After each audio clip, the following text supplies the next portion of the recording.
Aujourd'hui, les commandes reviennent entre les mains du pasteur. Amen, amen. Donc nous allons chanter et continuer pour appeler le pasteur. Ne crains rien, je t'aime, oh Jésus avec toi.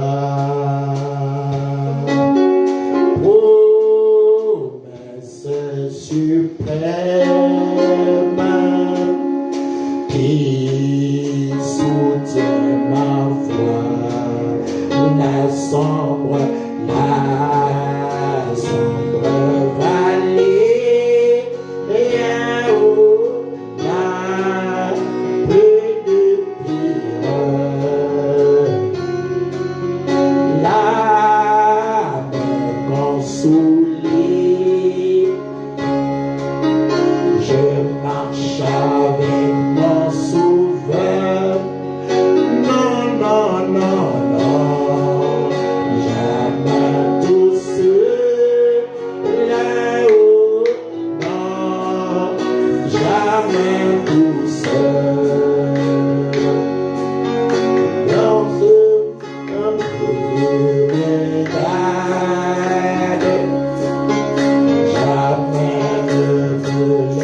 tout seul, oh non, non, non, non, jamais tout seul, là-haut, non, jamais tout seul.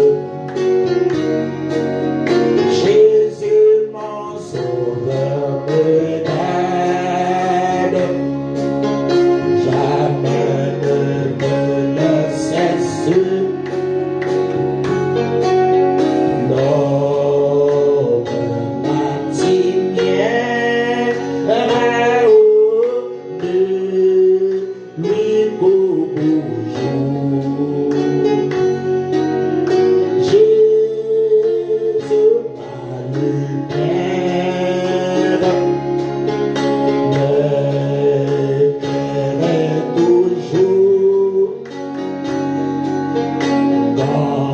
Je crains de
le Seigneur Jésus-Christ vous bénisse.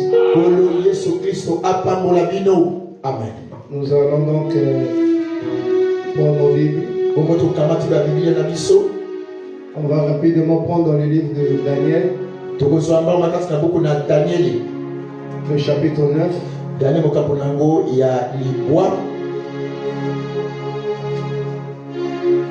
Et nous allons prendre donc le verset 3 à 5.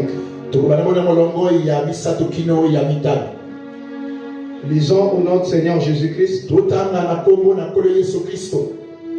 La première année de Darius, fils d'Assyrus, de la race des Mèdes, lequel était devenu roi du royaume des Chaldéens. La première année de son règne, moi, Daniel, je vis par les livres qui devaient s'écouler 70 ans.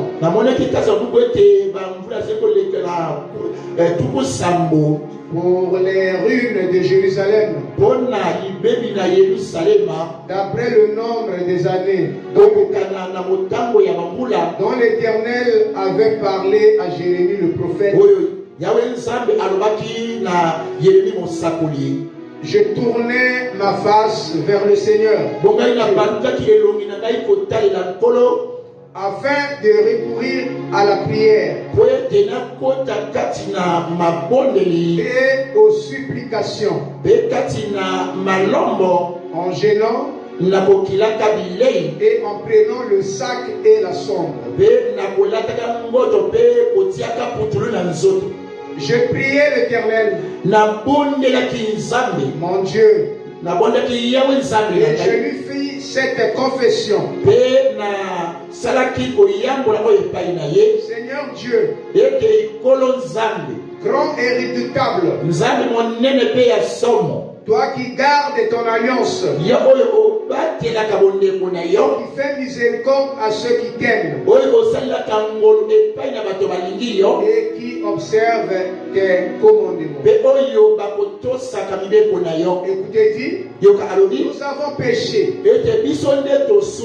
nous avons commis l'iniquité, nous avons été méchants et rebelles, nous sommes détournés de tes commandements et de tes ordonnances. Nous n'avons pas écouté tes serviteurs, les prophètes qui ont parlé en ton nom, à nos rois, à nos chefs, à nos pères et tout le peuple du pays. À toi, Seigneur, et la justice, et à nous la confusion, de face, en ces jours, aux hommes de Juda, aux habitants de Jérusalem, et à tout Israël, enfin à ceux qui sont près et à ceux qui sont loin, dans tous les pays où tu les as chassés à cause des infidélités dont ils se sont rendus coupables envers toi. Amen. Amen. Dieu Tout-Puissant, bénis la lecture de la parole. Écarte-moi, Seigneur, enlève tout ce qui est de l'homme, afin que tu puisses parler. Bénis ton peuple qui est venu ce soir. Oh Dieu, aide-nous. Nous croyons que tu es présent. Prends le contrôle de tout. Agis puissamment. Au nom de Jésus. Nous te l'avions ainsi prié et demandé. Amen. Amen. Vous pouvez vous mettre assis. Bon,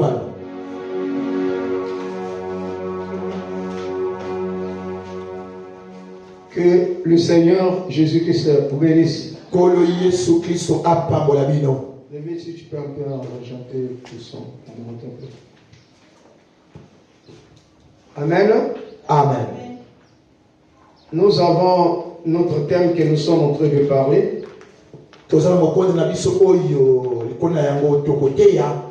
Nous parlons sur tout est possible à celui qui croit.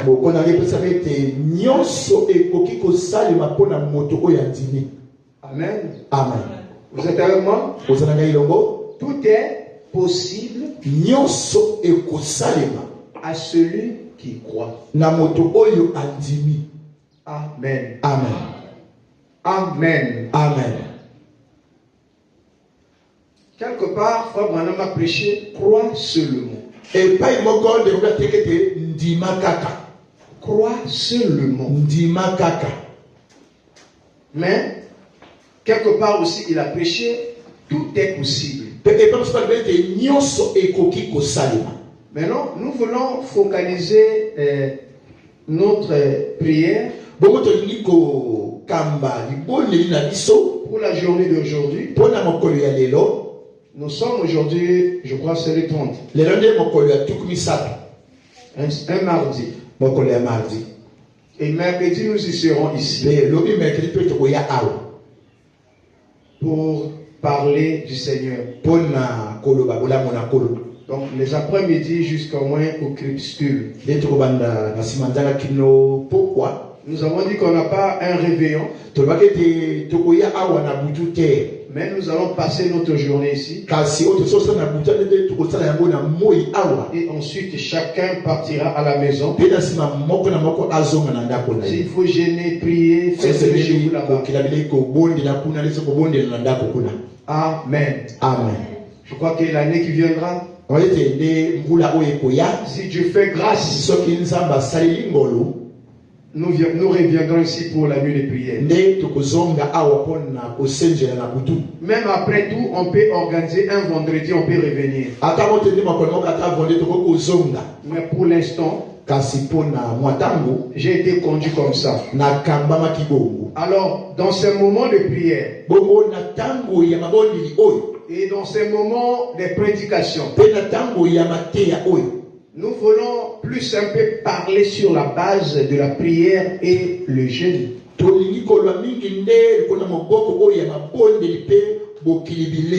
Vous êtes avec moi? Amen. On parle sur la prière et le jeûne. L'efficacité de la prière. Comment les autres ont prié à cette époque-là. Les résultats de la prière, nous allons les voir d'après le modèle des autres. Et le ramener également dans notre vie. Parce que vous savez qu'il y a des démons. Pour quitter, il faut qu'il y a le jeûne. Vous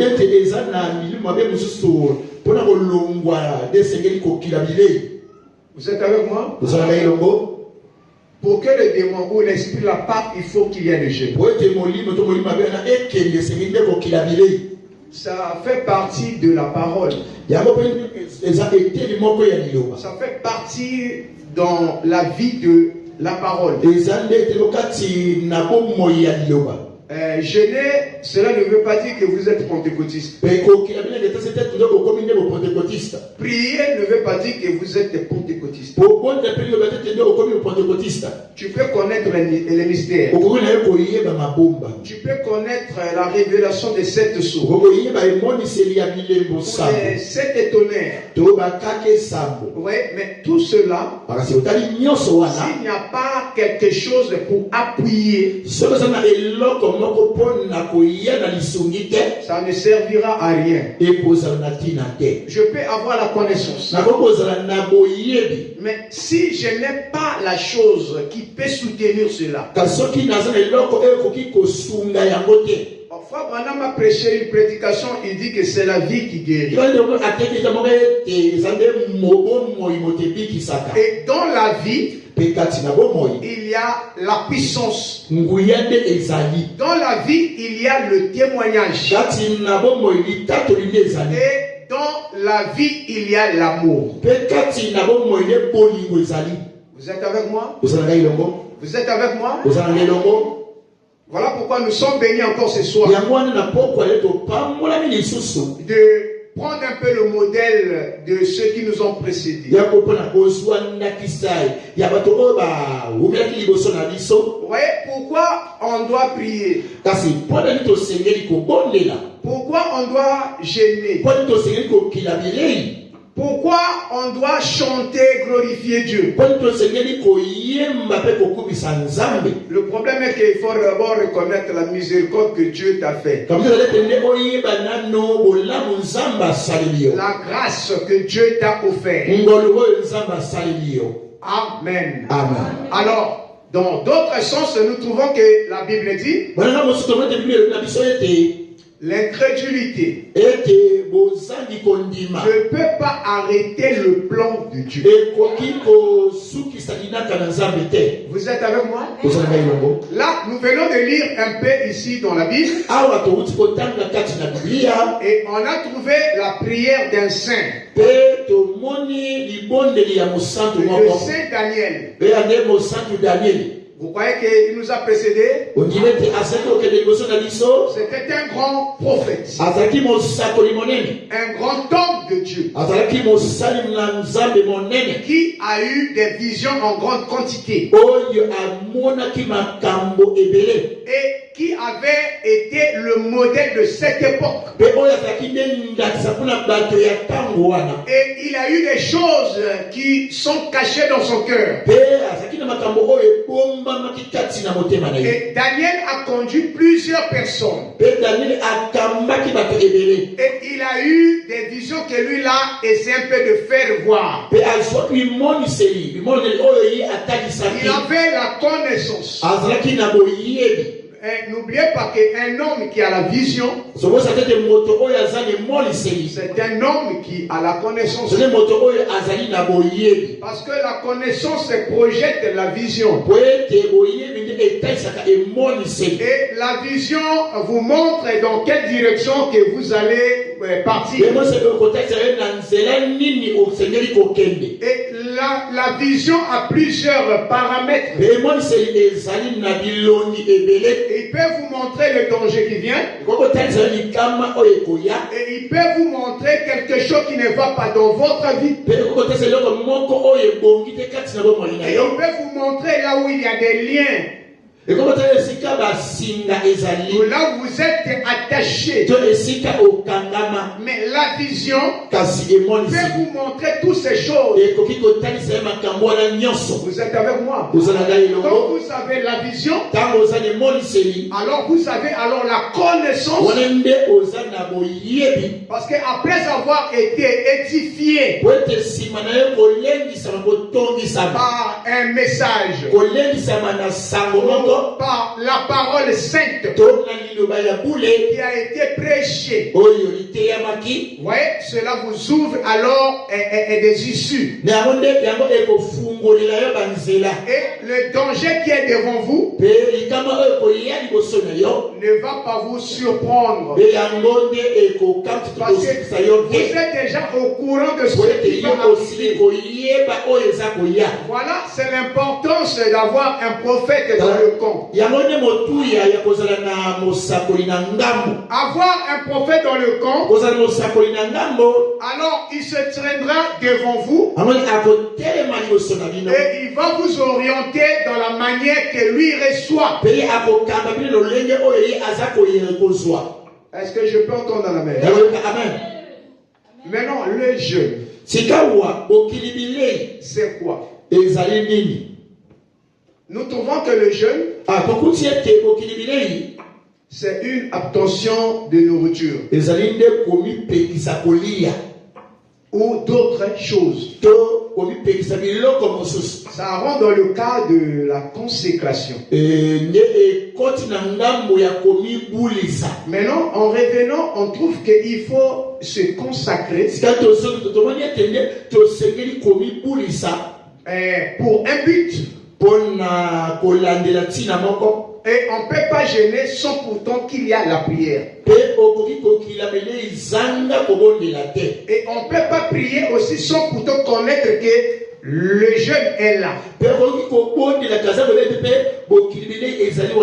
Plusieurs de la Bible et nos anciens, ils avaient l'expérience sur la prière et le jeûne. Bien qu'ils avaient des visionnaires dans le camp, le jeûne était devenu alors leur vie. Pour briser certaines choses, vous devrez avoir une vision. Ce qui fait la différence, c'est quoi? Aujourd'hui, au temps du soir, notre vision, c'est le message du temps de la fin. Je veux que quelqu'un dise Amen. Notre vision, c'est le message du temps de la fin. Dieu a pensé,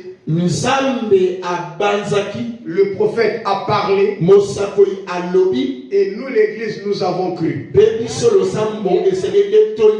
Voilà un peu le modèle. Vous savez ce qui fait un peu défaut aujourd'hui? Quand vous vous consacrez dans la prière, quand vous vous abandonnez dans la prière,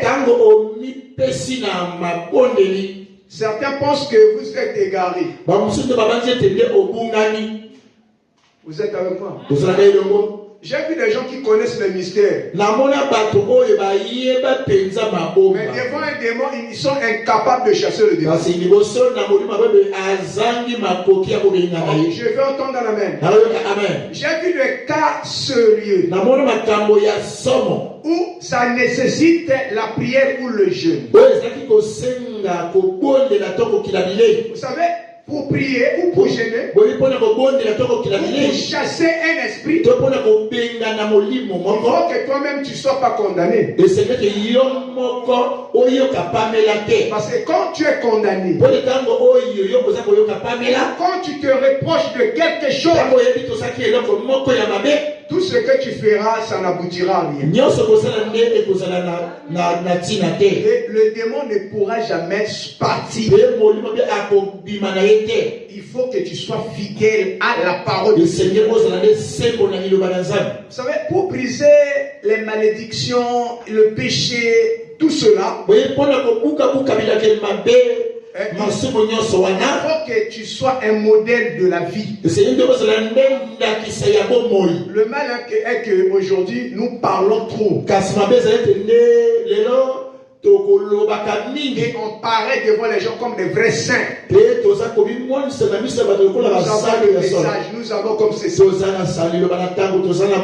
Mais quand Dieu regarde au plus profond de votre âme, il trouve qu'il y a quelque chose qui ne va pas. Vous êtes avec moi? Tout ce qui est caché, tout ce qui est dans le flou,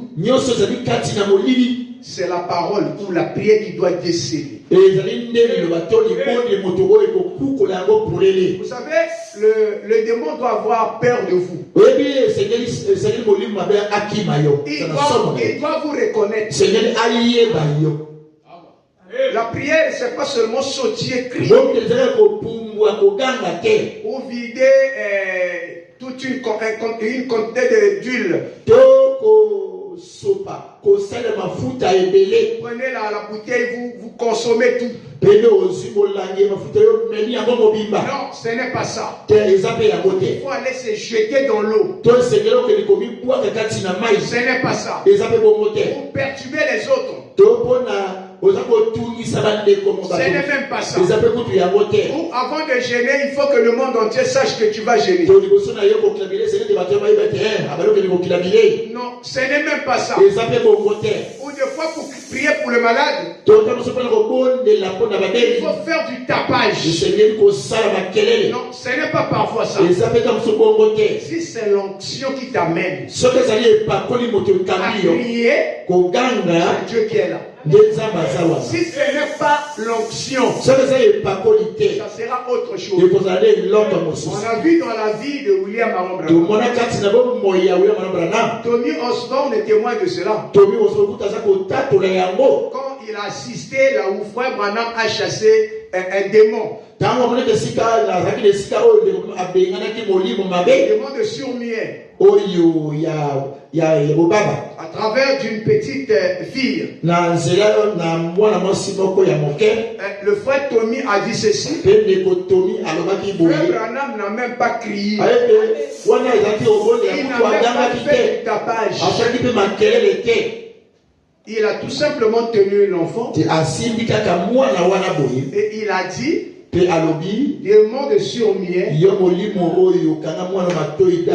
cette jeune fille, au nom du Seigneur Jésus. Et le démon est parti. Il dit, quand nous faisons du bruit,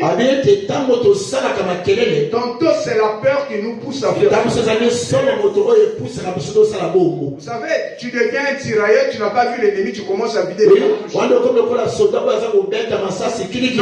devez connaître la cible. Voir dans quelle direction vous deviez tirer. Et quand j'ai vu cela, j'ai dit, il avait fait une déclaration rude. Pour la première fois que j'ai vu Dieu, c'est dans la chair d'un homme appelé William Marion Branham. Nous les traitons, on les traite pentecôtistes. Mais lui, il a vu Dieu dans la chair. Maintenant, toi, tu as vu qui? Donc Dieu révèle sa parole à qui il veut. Vous êtes avec moi? Amen. Regardez par exemple, et la première année de Darius, fils d'Assyrus. Assyrus était roi. Il était de la race de Médès. On dit lequel était devenu roi du royaume des Chaldéens. Il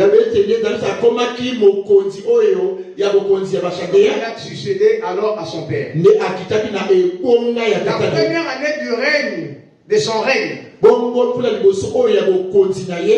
moi, Daniel, un prophète donc, je vis par les livres qui devait s'écouler 70 ans. Pour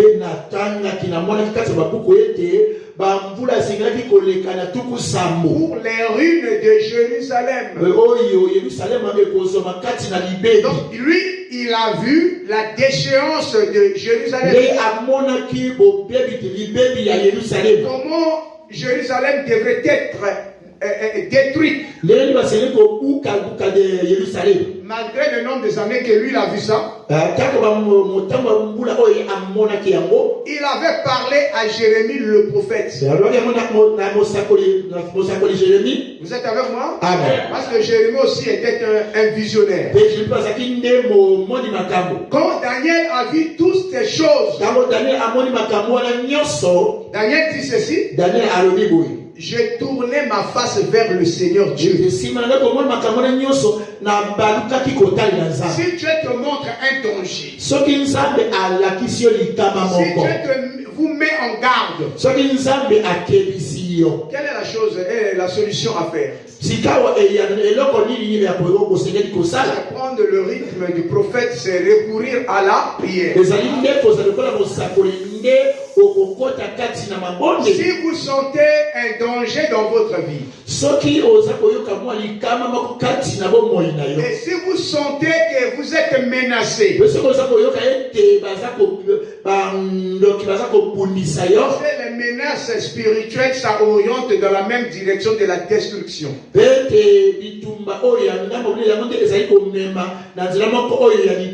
diable peut vous détruire dans le domaine spirituel, comme étant dans le domaine physique. Et il doit te combattre d'un moment à l'autre. Ou d'une manière d'une autre. Ça veut dire que le combat avec l'ennemi, ça ne prendra jamais fin. Mais il faut que Dieu te révèle qui est ton ennemi réel. Et il doit te démontrer tu appartiens à quel royaume. Il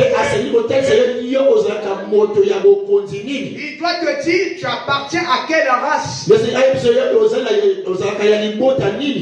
qu'est-ce que toi tu détiens entre tes mains. Que tu puisses résister devant tous les fléaux qui doivent arriver. Donc Daniel avait vu et comment les choses devraient arriver en cette époque-là. Mais les choses qui concernaient Jérusalem. Et lui, il a vu des livres. Et on lui a dit que cela devrait s'écouler 70 ans. Pour les ruines de Jérusalem. D'après le nombre d'années dont l'Éternel avait parlé à Jérémie.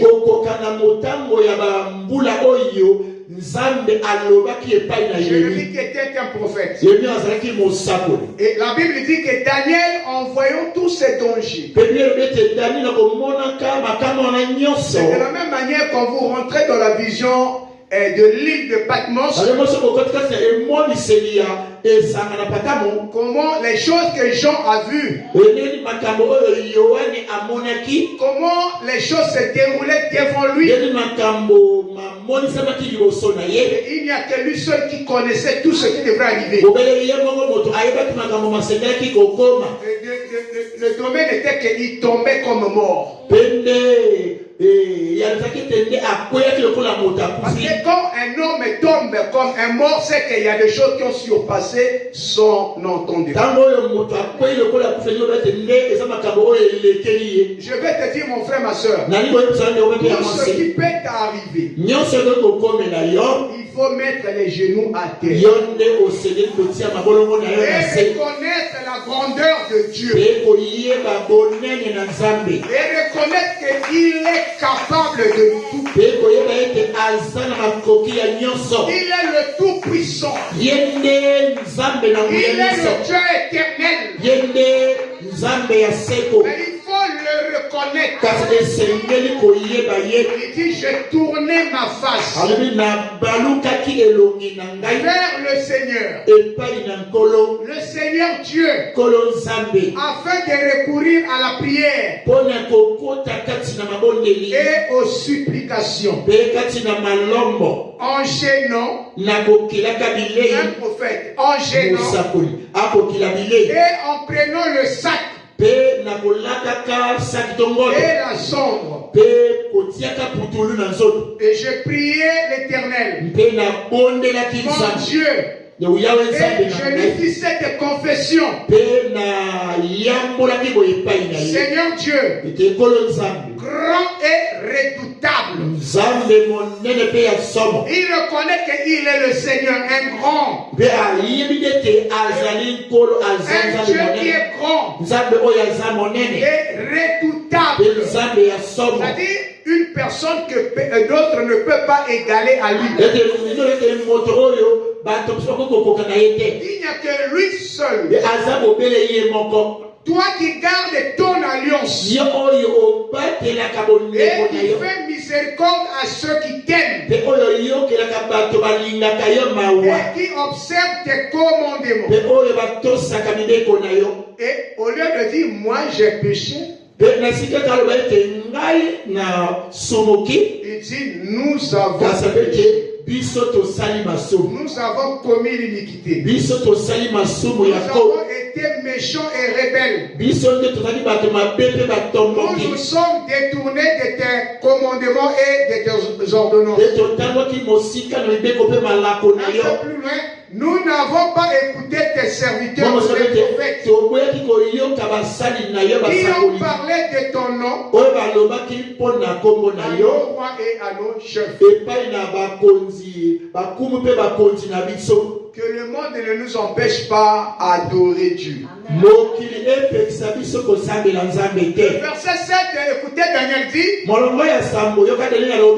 toi, Seigneur, et la justice, et à nous la confusion. Oui, il reconnaît que la justice ne peut que venir à Dieu.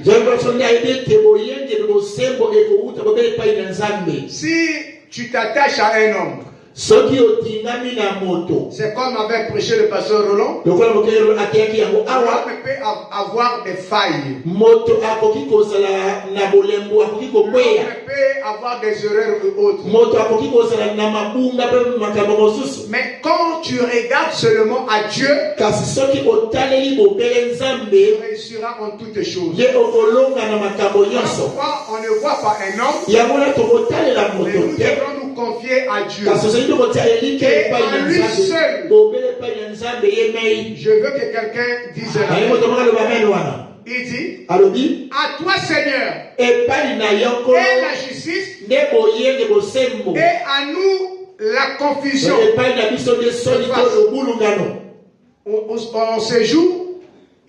On séjour aux hommes de Juda, aux habitants de Jérusalem. Ils avaient été infidèles. Ils se sont rendus coupables envers Dieu. Ils ont reconnu le mal. Mais qui a décelé cela? C'est le prophète. Amen. Amen. Il n'y a que le prophète qui connaît. C'est comme le pasteur peut avoir l'onction et la révélation de prêcher, et tu vas te retrouver dans les paroles qui sont dites. Il dit: auprès du Seigneur notre Dieu, la miséricorde et le pardon. Car nous avons été rebelles envers toi, ou envers lui. Nous n'avons pas écouté la voix de l'Éternel,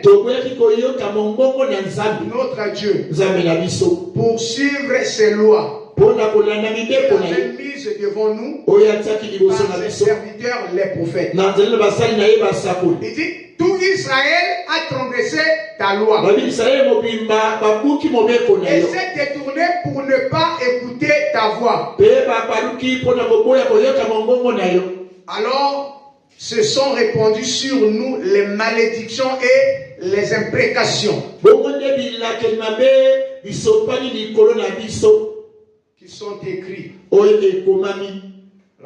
la loi de Moïse, serviteur de Dieu, parce que nous avons péché contre Dieu.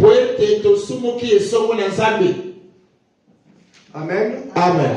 C'est la même chose. Si tous ceux qui s'écartent du message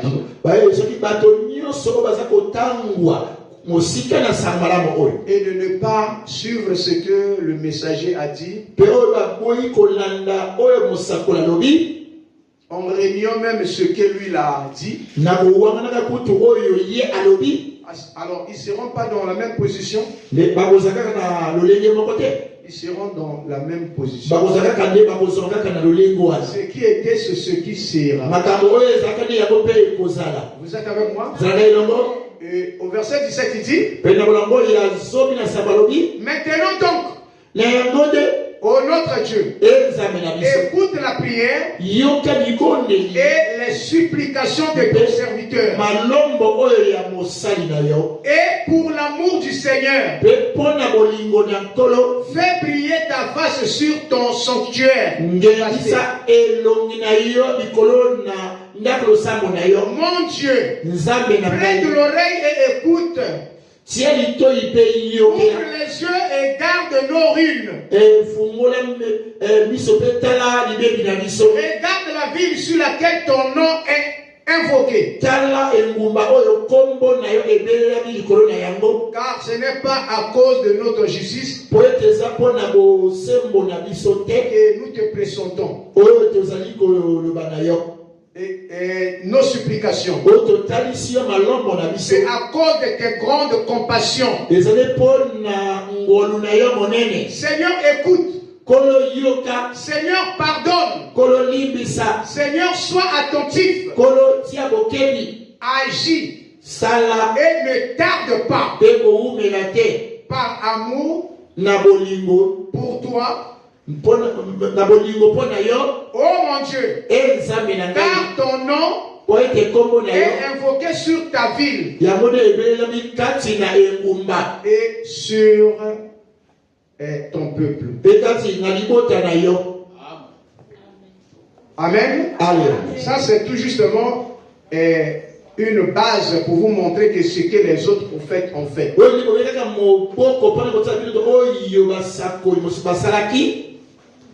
Supplier,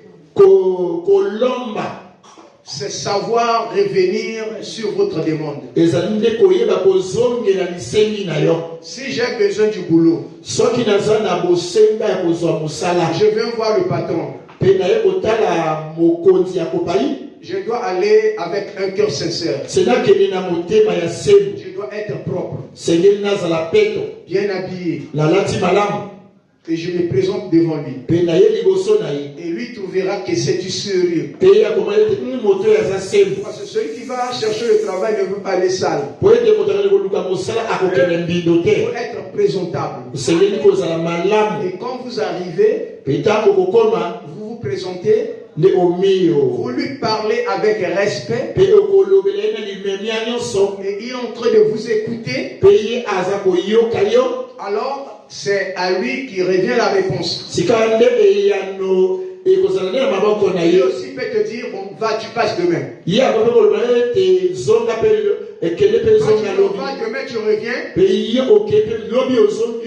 au fait, attends, tu es venu le samedi. Et le samedi tu arrives, tu le trouves toujours avec les gens. Il te dit, pardon, si tu peux passer encore le lundi. Amen. Des fois c'est le test. Il est en train de te tester. De voir ton caractère, ta nature. Si tu es humble, il va le juger dans cela. Celui qui va le demander ne vient pas d'une manière de guerrier. Tu dois être humble et avoir la patience. Vous êtes en train de supplier. Tu demandes, demain tu viens encore, tu demandes. C'est comme quelque part la Bible dit que prier sans cesse. Ne vous fatiguez pas de prier. Priez sans cesse. Même si c'est un problème que tu as demandé à très longtemps. Et il n'a pas encore la réponse. Tu peux encore le recommander aujourd'hui. Même 10 fois, même demain. Pourvu que tu sois fidèle dans ce que tu demandes. Dieu n'a jamais été pressé. Il a tracé un chemin. Vous êtes avec moi? Voilà pourquoi dans les jeûnes, dans les prières, il y a aussi la patience, le temps d'attendre. Et il y a certaines prières que Dieu exauce à la minute. Mais celui qui a reçu la chose, vous ne connaissez pas pourquoi Dieu l'a donné ce moyen-là. Pourquoi Dieu l'a répondu? Peut-être que ça fait longtemps qu'il était en train de demander. mais la personne était toujours patiente. Et elle continuait toujours à servir son Dieu et accomplir ses devoirs vis-à-vis de Dieu. Il ne s'est jamais lassé quelque part. Même si je vois ou je ne vois pas, je sais que ma requête a été déjà adressée. Et au temps marqué, Dieu va répondre à mes besoins. Et c'est ce jour-là que lui, il peut répondre. Vous êtes avec moi? Alors, la prière, le jeûne. Nous avons dit qu'une obtention de nourriture. Donc, vous trouvez que dans la loi de Moïse, il n'y avait pas le jeûne. Cela ne figure pas là. Dans le temps de Moïse, on n'a pas parlé de ça. Mais quand est-ce qu'on a parlé sur le jeûne? Et le jeûne fut alors inscrit pour mentionner pour la première fois. C'est dans le livre des Juges, chapitre 20, verset 26. Sinon vous allez lire Moïse et la loi de Moïse, vous ne trouverez pas là. Ce n'était même pas mentionné. Je prends le chapitre, je dis bien dans Juge. Prends le chapitre 20, il y en a 17.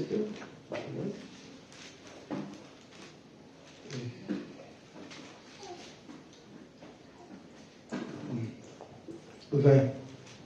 Je prends d'abord, je dis, le verset 26. On dit ici, par exemple, tous les enfants d'Israël et tout le peuple montaient et vinrent à Bethel.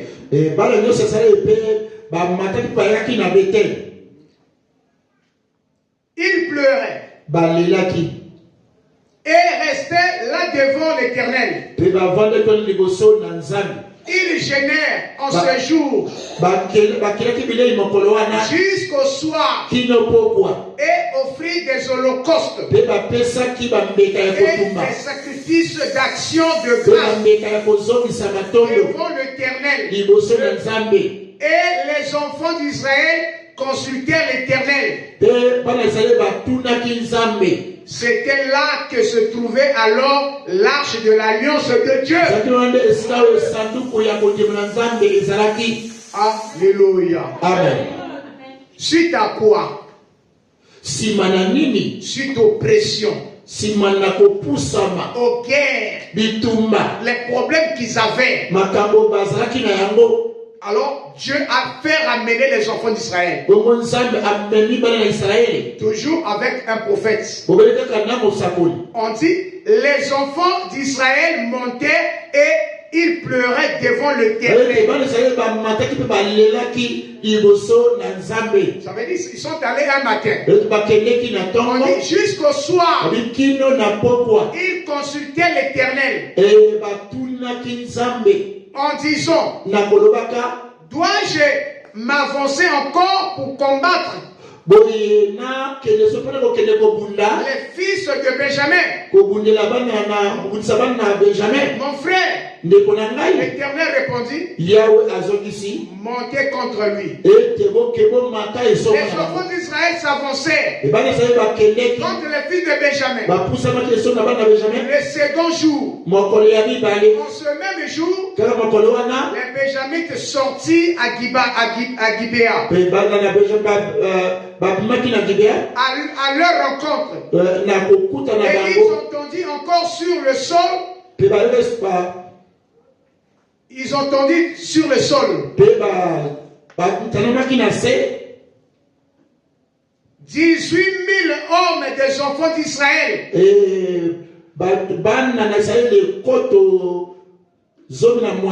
Tous tous tirant l'épée. Et tous les enfants d'Israël et tout le peuple montait et vint à Bethel.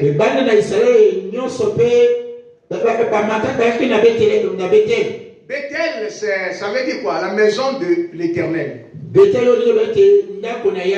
Et quand on prend Bethléem,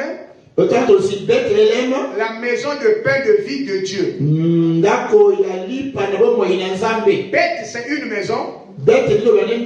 Elle, ça vient du nom de l'Éternel. El Shaddai, El Gibor, El Olam. Vous êtes avec moi? El Elohim. On dit plusieurs. Il pleurait et restait là devant l'Éternel.